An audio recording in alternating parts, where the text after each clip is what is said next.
We have a member within our church who a couple weeks ago was recognized as the Employee of the Year. Now, this individual works in a hospital, so you have doctors and nurses and everyone who it takes to work in a hospital. Well, this person's job is facilities. And most of the tasks are he gets called when the toilet is clogged in a hospital room. And patients they're embarrassed and they're just not at a really good place. They're already in pain, they're in the hospital. And this individual is recognized as being the best employee in the hospital. He's fixing shower heads, he's fixing things, he's cleaning the rooms. And I love that because no matter what you do, who you are is more important. How you make people feel when you do your job is really, really important. Who you are is more important than what you do. Colossians 3:23 says this: "Whatever you do, work heartily as for the Lord, not for men." One verse, C323. C323. You have children, teach them this, C323. How are we to work? C323. Work with all your heart as for the Lord, not for men. You have grandchildren, teach them this principle. Whatever you do your very best. You be the best employee. The employee who's unclogging toilets was recognized as more valuable to that organization than the doctor who's doing heart surgery. I love that. Who you are is more important than what you do. Whether you are a dentist, whether you are picking up trash, whether you work for the city in the service industry, or you are your own business, you're mowing lawns, or you are in customer service. Whatever you do, right? Followers of Jesus should be the best, because what this verse tells us, we all have managers. We are to submit to our bosses regardless of how good of a manager they are. We're to submit to them. We're to show them respect.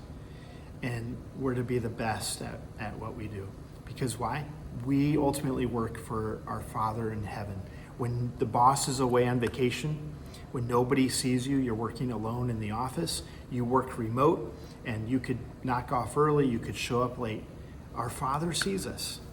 And our Father who sees us in secret, the Bible tells us, will reward us one day publicly. We get one shot at this to work on this earth. We get one shot.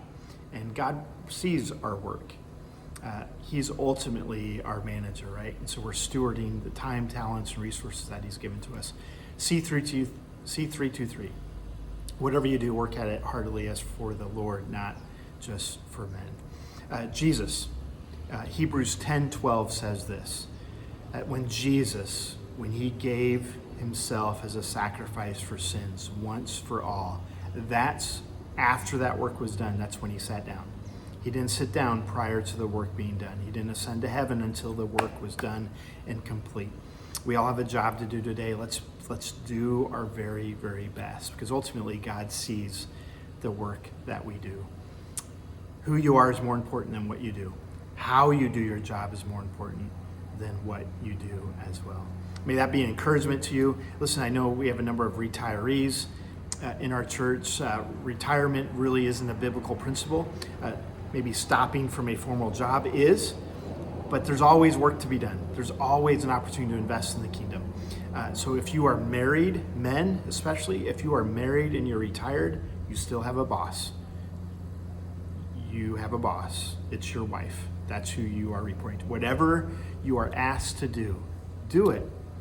Be the best at it. Let's not settle. Let's not go for second best. Let's be the best employee, even if we are unclogging toilets. May that be an encouragement to you wherever we find ourselves as we continue on in the good work, walking through the book of Nehemiah. I'll see you on Sunday.